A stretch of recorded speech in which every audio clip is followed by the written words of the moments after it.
할렐루야. 예, 며칠 전 어버이날이었습니다. 이번 주간은 어버이 주일이기도 합니다. 하나님께서는 우리의 하나님이심과 동시에 우리의 아버지가 되십니다. 그 아버지께 달려가는 그 마음이 항상 설레고, 또 아버지를 뵙는 그 마음이 항상 기쁘고, 아버지를 만나는 그 시간이 우리 삶의 축복인 줄로 믿습니다. 어느 교회 여성교회 회장님이신 권사님이 계셨습니다. 그 권사님은 부동산 투기가 한참 기승을 부릴 때에 부동산 투기하는 일에 일주일 내내 열심히 아파트와 땅을 보러 발이 닳도록 돌아다녔습니다.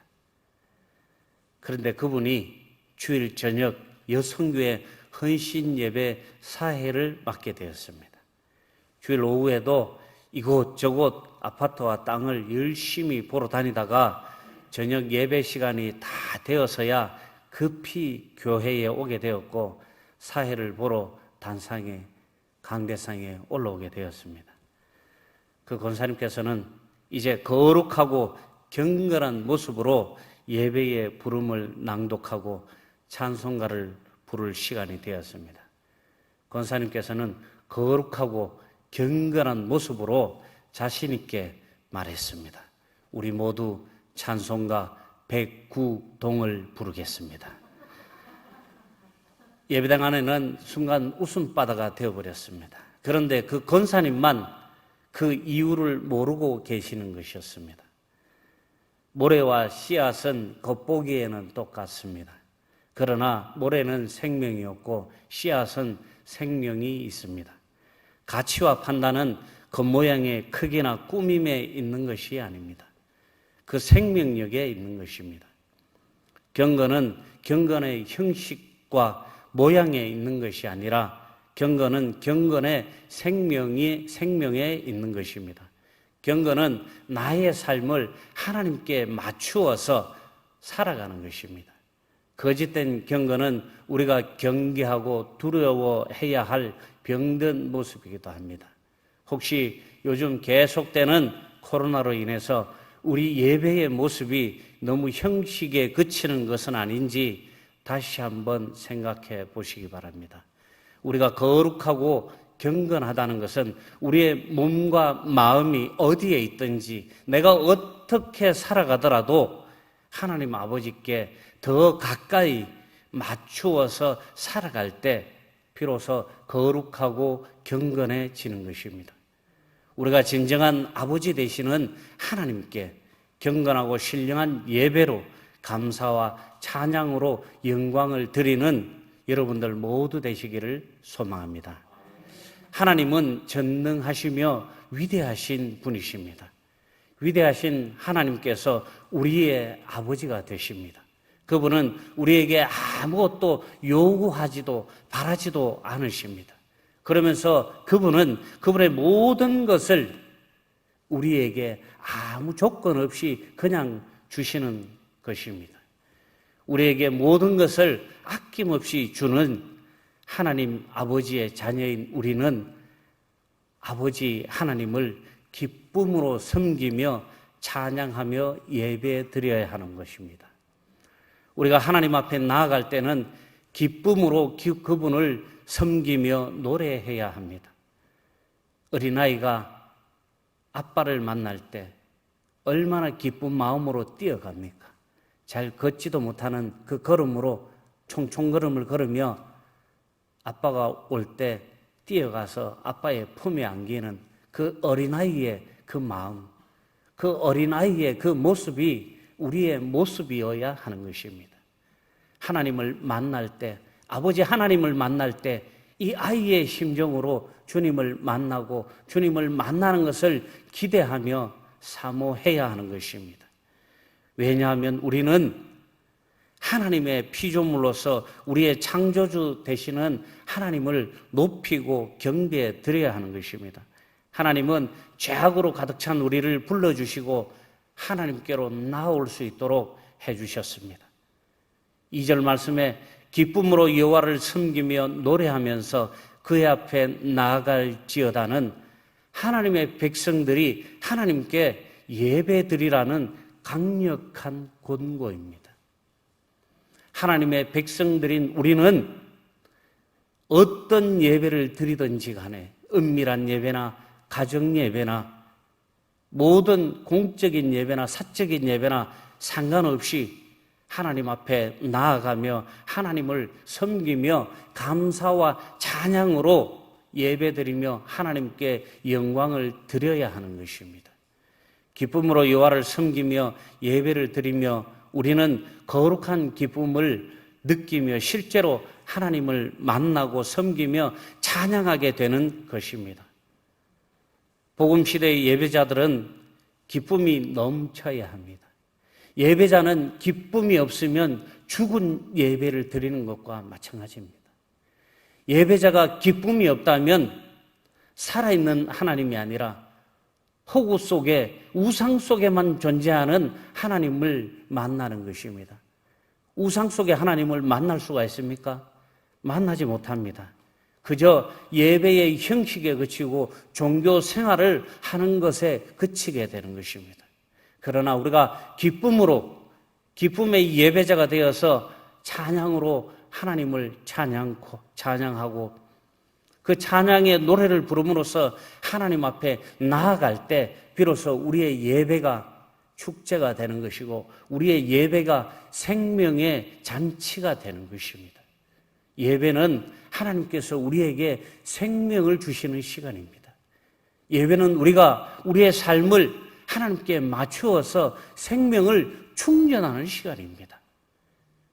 예배를 드릴수록 나의 생명은 활기차지는 것이고 예배를 드릴수록 나의 삶은 에너지가 넘치는 삶이 되는 것입니다. 왜 그렇습니까? 하나님께서 영원히 썩지도 영원히 마르지도 않는 그 생명수와 생명의 떡을 우리에게 주시기 때문에 그런 것입니다. 인류를 대표하는 아담과 하와가 하나님께서 절대로 동산 가운데 있는 선악과는 따먹지 말라고 하셨지만 하나님의 말씀을 뱀의 유혹을 이기지 못하고 선악과를 따먹음으로써 하나님 말씀에 불순종하고 하나님께 죄를 범하게 되었습니다. 하나님 앞에 인간의 죄는 사람을 죽이고 좋고 나쁜 행동의 문제가 아니라 하나님 말씀에 내가 순종했느냐, 순종하지 못했느냐의 문제인 것입니다. 세상 사람들은 정의를 얘기합니다. 그러나 하나님께서는 우리에게 공의를 먼저 말씀하십니다. 그렇다고 해서 우리가 세상 속에서 정의를 무시하고 그들의 삶을 짓밟아서는 안 되는 것입니다. 하나님의 공의가 먼저 우선시 되어야 하고 그 다음 정의를 세워야 하는 것입니다. 그것이 바로 하나님의 백성들이고 그것이 바로 하나님께 예배드리는 예배자들의 모습인 것입니다. 이것으로 인해서 인간은 하나님 말씀에 순종해야만 하나님의 거룩한 자녀가 되는 것입니다. 인간은 죄를 짓게 되고 하나님과 인간 사이에 관계가 끊어져 버렸습니다. 그러나 하나님은 독생자이신 예수 그리스도를 죄인들에게 내어주시고 그 핏값으로 우리를 자녀 삼아 주시고 구원하여 주셨습니다. 그 상징적 사건이 바로 구약에서는 이스라엘 백성들의 출애굽 사건입니다.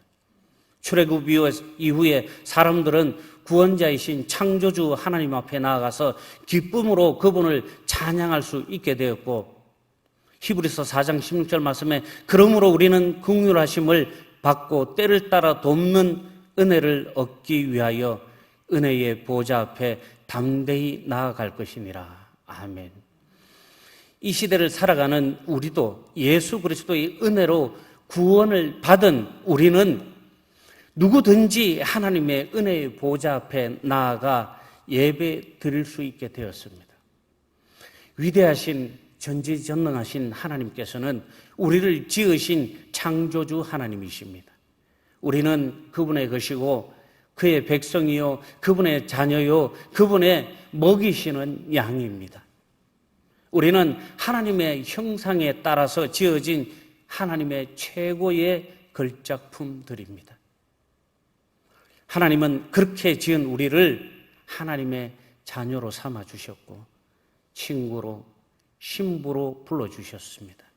우리는 우리를 지어주신 하나님을 성령 하나님의 도움으로 인식할 수 있는 존재가 되었습니다. 눈으로 볼 수 없고 만질 수 없고 사랑하지만 않을 수 없는 아버지 하나님이시지만 성령 하나님께서 나를 주관하시고 성령 하나님께서 나의 삶을 주관하기 시작하면 만질 수 없어도 느낄 수 있고 우리가 앉지 않아도 사랑할 수 있게 되는 것입니다. 이것이 바로 하나님께서 우리에게 요구하는 것이고 이것이 바로 하나님의 자녀인 우리가 하나님을 인식하고 사랑하는 것입니다.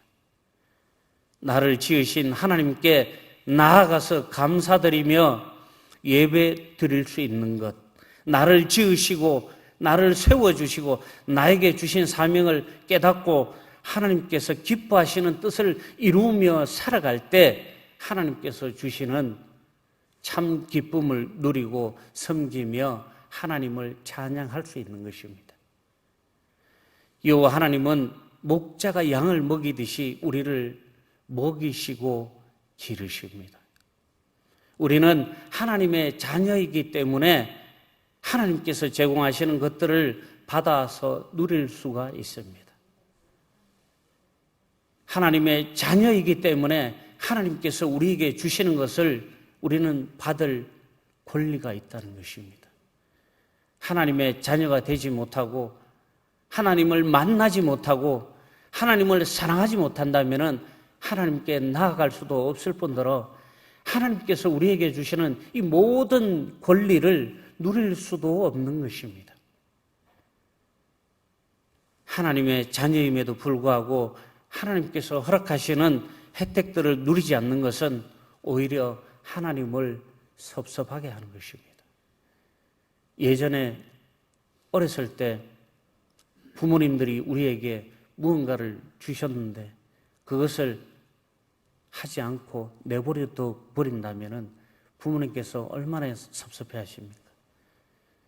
장터에 가서 정말 큰 맘 먹고 사다 준 옷이나 큰 맘 먹고 사온 그 옷이 나의 스타일에 안 맞다고 나의 패션 감각에 따라오지 못한다고 방구석에 처박아 놓고 다니면 그것을 큰 맘 먹고 사오신 그 부모님 마음이 얼마나 섭섭하시겠어요. 하나님께서 우리에게 주시는 마음이 바로 그런 마음입니다. 아무것도 원하지도 따지지도 않고 우리에게 무한적으로 부어주시지만 우리가 그것을 받지 못하고 우리가 그것을 누리지 못한다면 하나님께서 섭섭해 하시는 것입니다. 만약 어려서 집을 잃어서 고아가 된 아이가 바로 옆집에 사는 부잣집 아저씨가 자신의 친아버지라는 사실을 먼 훗날 알게 된다면 어떻게 될지 여러분 한번 상상해 보시기 바랍니다. 그때부터 그의 삶은 달라질 것입니다. 그러나 그 아저씨가 자신의 아버지라는 것을 모른다면 아이는 평생 고아가 겪어야 하는 외롭고 힘든 삶을 살아가야 할 것입니다. 하나님은 우리의 아버지가 되십니다. 이제 우리는 하나님이 아버지가 되시는 것을 깨달아 그분을 아빠라고 부르며 기쁨으로 아버지 하나님께 달려나가야 하는 것입니다. 신앙생활을 처음 시작하는 사람은 내가 신앙생활을 선택하고 하나님을 믿는 듯한 착각에 사로잡힙니다. 내가 믿음으로써 나의 믿음을 통해서 무언가 이루어졌다는 착각을 합니다. 그러나 선택의 주체는 죄송하지만 내가 아니라 하나님이십니다. 요한복음 15장 16절 말씀에 너희가 나를 택한 것이 아니요 내가 너희를 택하여 세웠다라고 말씀하셨습니다. 하나님은 이사야 43장 1절 말씀에 내가 너희를 지명하여 불렀나니 너는 내 것이라 말씀하셨습니다. 내가 하나님을 선택하신 것이 아니라 하나님께서 하나님께서 나를 선택하셨다는 것입니다. 내가 너를 지명하여 불렀다. 네가 나를 찾아와서 만난 것이 아니라 네가 나를 그 수많은 신들 중에서 선택한 것이 아니라 내가 너를 지명해서 불렀기 때문에 너는 내 것이라. 하나님께서 이렇게 말씀하시는 것입니다. 그렇습니다. 내가 하나님의 소유이기 때문에 나의 모든 것은 하나님의 것입니다. 나의 건강과 재물, 시간과 재능 모든 것이 다 하나님의 것입니다. 하나님으로부터 내려온 모든 것들을 내가 그저 값없이 누리며 살아갈 뿐인 것입니다. 우리를 지명하여 불러주시고 우리의 필요한 모든 것을 채워주시는 참 아버지 하나님께 기쁨으로 섬기며 노래하면서 하나님 앞에 나아가서 거룩한 산제사로 예배를 드리는 하나님의 거룩한 자녀들 되시기를 소망합니다. 두 번째로 하나님의 자녀인 우리는 아버지 하나님께 감사하고 그 이름을 송축해야 합니다. 송축한다는 말이 무슨 말이에요? 높이 들어 올린다, 높인다는 뜻이에요. 여호와 하나님은 우리의 하나님이시며 아버지가 되십니다. 자신의 아버지를 욕되게 하는 자녀는 없을 것입니다. 옛 어른들이 밖에 나가서 함부로 행동하고 부모 욕비는 아들을 호로자식이라 그럽니다. 애비 없는 자식을 호로자식이라고 하기도 했습니다. 아들이 아버지를 욕비해서는 안 되는 것입니다. 아들은 철저하게 아버지를 높여드리고 철저하게 하나님께 감사하며 그분의 이름을 송축해야 하는 것입니다. 사실 우리는 죄로 인해서 하나님과의 관계가 끊어졌던 사람들입니다. 하나님의 집에 발을 들여놓을 자격도 없었습니다. 사실은 죄의 종노릇하며 죄악 속에서 난리치며 하루하루를 살아가던 우리에게 하나님은 우리를 독생자 예수 그리스도의 그 거룩한 피값으로 우리의 죄를 사하여 주시고 우리를 하나님의 자녀로 삼아 주셨습니다. 자신의 독생자 아들을 내어주시고 우리 때문에 죽게 된 그 예수님을 자신의 아들을 죽게 한 우리를 자신의 자녀로 다시 삼아 주셨다는 거예요. 이 얼마나 하나님의 사랑이 놀랍고도 큰 사랑입니까? 이런 아버지 하나님을 우리가 어떻게 이름을 높여드리지 않을 수가 있겠습니까? 이런 아버지 하나님께 어떻게 우리가 송구함을 드릴 수 있겠습니까? 송구함이 아니라 송축함을 드림으로 하나님께 축복받는 여러분들 되시기를 소망합니다. 우리에게 자녀로서의 삶을 누릴 수 있게 하나님께서는 축복하여 주셨습니다. 아버지와 자녀의 관계를 한번 생각해 보시기 바랍니다. 아버지와 자녀의 관계는 어색함이 없습니다. 모든 것이 자연스럽고 그저 친근하기만 합니다. 하나님은 우리가 하나님의 자녀답게 살아가기를 원하십니다. 이제는 다시는 사장에게 월급 받고 일하는 직원들처럼 살지 마시기 바랍니다. 돈 줄 때만 일하고 돈 줄 때만 존경하고 내 주머니가 두둑해질 때만 찾아가는, 내가 배가 고플 때만 찾아가는 그런 아버지가 아니라 언제나 어디서나 어떤 상황에서나 내가 찾아가고 만나고 사랑할 수 있는 그런 하나님으로 만나시기 바랍니다. 하나님은 우리를 사랑하시되 있는 그대로의 모습을 사랑하십니다. 만약 하나님께서 우리의 있는 그대로를 사랑하시는 것이 아니라 여러분들의 잘남과 여러분들이 갖고 있는 돈과 여러분들이 가지고 있는 그 권력을 보신다면은 죄송하지만 우리 영일만 교회에는 하나님의 사랑을 받을 분들이 그렇게 많지는 않을 것 같습니다. 이제 늙고 병들고 모든 것을 내려놓을 시기에 다다른 저희들이 하나님의 그 사랑을 받을 수 있을는지 모르겠습니다.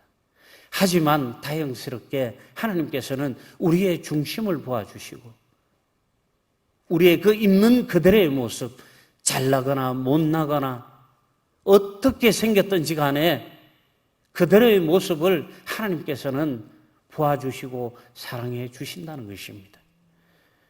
하나님의 마음에 합한 사람이었던 다윗은 늘 하나님께 감사하며 하나님의 이름을 높이는 삶을 살았습니다. 그는 하나님이 기뻐하시는 일을 행했습니다. 자신이 하고 싶은 일이 아니라 하나님께서 원하시고 하나님께서 기뻐하시는 일을 했다는 것입니다. 여러분, 최고의 효도가 무엇인 줄 아십니까? 좋은 승용차, 좋은 금부치를 사주는 것이 아니라 부모님께서 원하시는 것, 부모님을 기쁘게 해드리는 것, 부모님을 편하게 해드리는 것이 가장 큰 효도인 것입니다.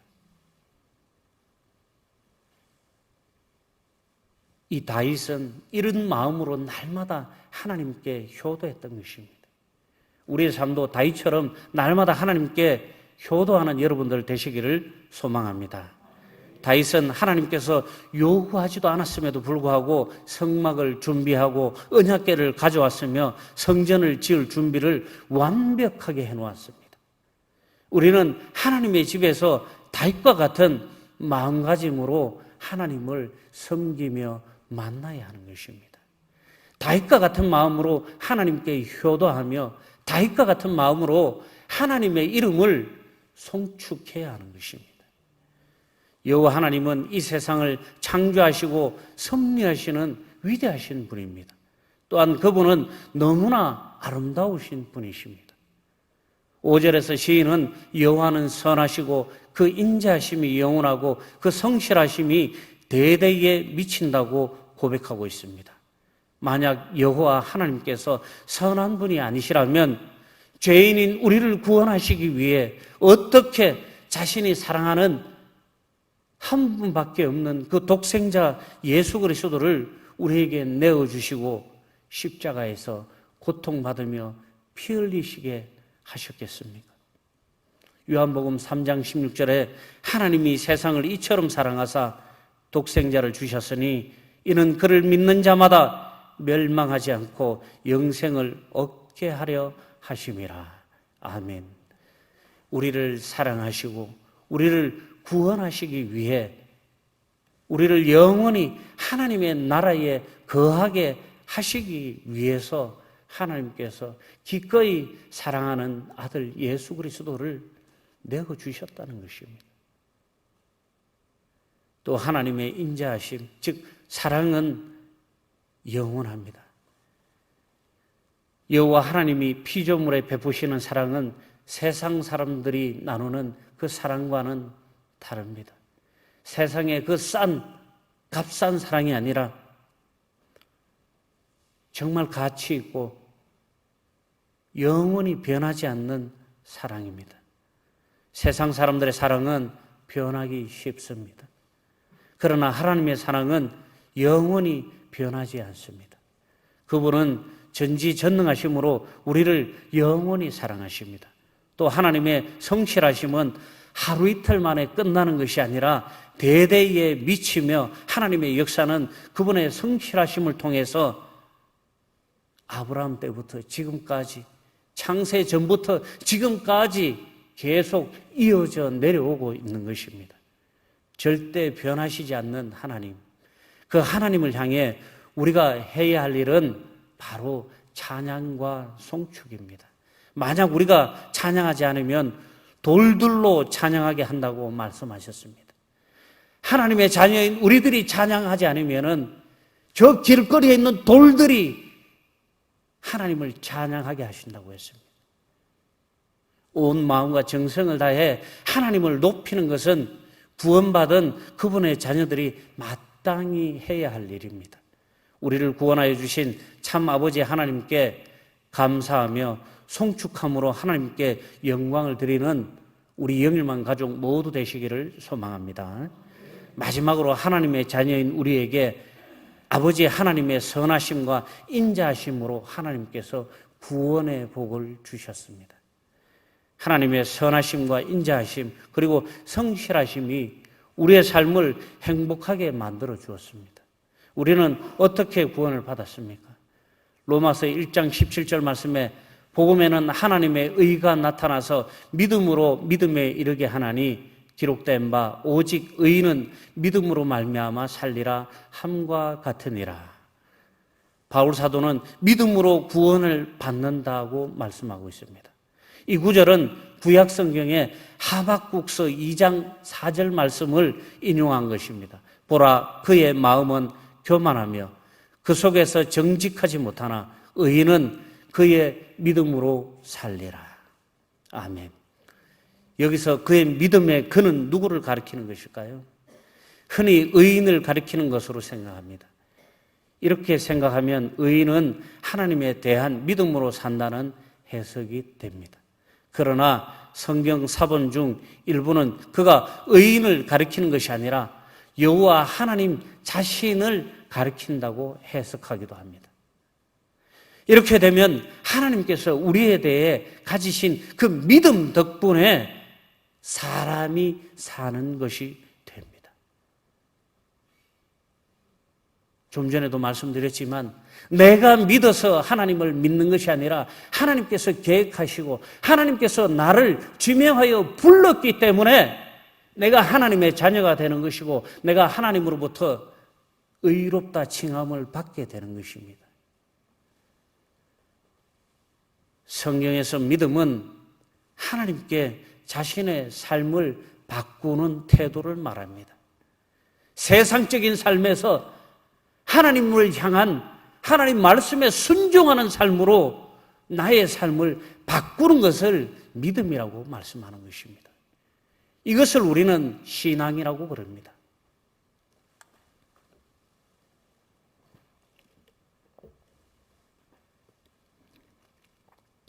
믿음을 지닌 사람은 하나님이 계시해 주신 진리를 확실하고 신뢰할 만한 것으로 여기고 신뢰와 사랑 그리고 순종함으로 하나님께 반항하는 것입니다. 하나님께 반응하는 것입니다. 영적으로 우리가 민감해져 있을 때 하나님의 음성을 들을 수 있고 영적으로 민감할 때 하나님께서 우리를 터치하는 것을 우리를 두드리는 것을 깨달을 수가 있는 것입니다. 내가 영적으로 불감해져 있다면 하나님께서 아무리 나를 불러주시고 하나님께서 아무리 내 옆에 와서 나를 흔들어 깨울지라도 내가 깨닫지 못하고 알지 못한다는 것입니다. 하나님께 순종함으로 하나님께 민감해지는 여러분들 되시기를 소망합니다. 구약에 나타난 믿음, 창세기 15장 6절에 나타난 아브라함이 여호와를 믿으니 여호와께서 이를 그의 의로 여기시고 하나님께서 아브라함에게 하늘의 별과 같이 많은 자손을 주신다고 약속하셨을 때 아브라함은 여호와 하나님을 믿었고 여호와께서 이를 그의 의로 여기셨다는 곧 신실함을 의미하는 것입니다. 이것은 우리가 하나님을 믿어서 구원을 받는다는 것보다는 하나님께서 하나님의 신실함으로 우리를 구원에 이르게 했다는 말씀입니다. 우리의 구원은 전적으로 하나님께서 계획하신 놀라운 역사라는 것입니다. 대표적인 예로 기독교인을 핍박하던 바울이 이날도 기독교인들을 잡으러 다메섹 도상으로 가다가 예수 그리스도를 만난 사건입니다. 사울은 기독교인을 핍박하고 이날도 기독교인을 잡으러 가던 길이었습니다. 전혀 본인의 의사와 상관없이 사울은 예수 그리스도를 만났고 하나님의 도구가 되었고 하나님의 구원을 받았습니다. 그리고 그는 그의 생 모두를 하나님을 향해서 예수 그리스도를 위해서 복음을 전하는 일에 자신의 모든 삶을 다 쏟았습니다. 죄송합니다. 그는 평생 복음을 전하는 사역에 그의 삶을 다 바쳤습니다. 하나님께서 그를 선택하셨고 하나님께서 그를 사용하셨다는 놀라운 증거입니다. 하나님은 선하실 뿐 아니라 영원하셔서 대대에 이르기 때문에 하나님의 자녀인 우리가 그분을 떠나고 때로는 섭섭하게 해도 변함없이 하나님께서는 우리를 인도하여 주시고 사랑해 주십니다. 이러한 하나님의 은혜 덕분에 우리는 하루하루 하나님의 평안을 누리며 살아가는 것입니다. 창조주 하나님이 내 아버지임을 믿으시기 바랍니다. 여러분들의 약함을 하나님을 통해 자신감과 용기를 회복하고 하나님의 도우심을 구하며 믿음으로 승리하며 살아가도록 서로를 연보하시기 바랍니다. 하나님과 우리의 관계는 목자와 양의 관계에 비유할 수 있습니다. 목자와 양의 관계는 불과 분리의 관계입니다. 절대로 떨어질 수 없는 관계인 것입니다. 마찬가지로 하나님의 보호와 인도가 없이 한순간도 살아갈 수 없는 것이 하나님의 자녀된 우리인 것입니다. 우리는 단 한순간도 하나님의 것이 없이 하나님께서 안 계시는 세상에서는 살아갈 수 없는 것입니다. 살아가서도 안 되는 것입니다. 선한 목자는 양을 살리기 위해 자기의 목숨까지도 버리십니다. 우리의 목자 되신 성부 하나님께서는 독생자 예수 그리스도를 세상에 보내주시고 우리의 죄와 하나님의 관계를 회복시키기 위해서 세상에 오신 성자 하나님을 우리에게 생명을 주시기 위해서 십자가의 목숨을 버리게 하셨습니다. 예수님께서 십자가에서 흘리신 거룩한 보혈로 죄로 인해서 죽을 수밖에 없는 죽음의 심판을 받을 수밖에 없던 죄의 종노릇하며 살아가던 우리 인생이 예수 그리스도 그분으로 인해서 구원받아서 은혜의 종이 되고 영생 복락의 희망을 품고 살아가는 그리스도의 은혜의 종이 되었습니다. 이러한 크신 은혜와 사랑으로 우리를 지켜주시는 하나님을 목자로 따르는 우리는 부족함이 없는 인생을 살아갑니다. 우리는 이 땅의 모든 여정을 마치고 목자이신 하나님의 집에 들어가 영원히 그분과 함께 거하게 될 것입니다. 그날을 기대하며 우리는 아버지 하나님을 날마다 기쁨으로 섬기며 찬양하며 예배드리시기 바랍니다.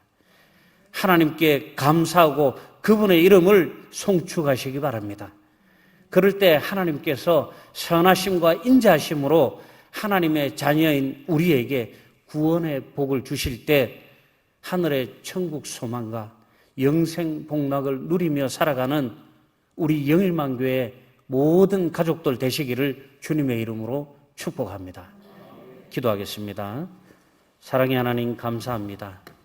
오늘 이날도 함께하여 주시고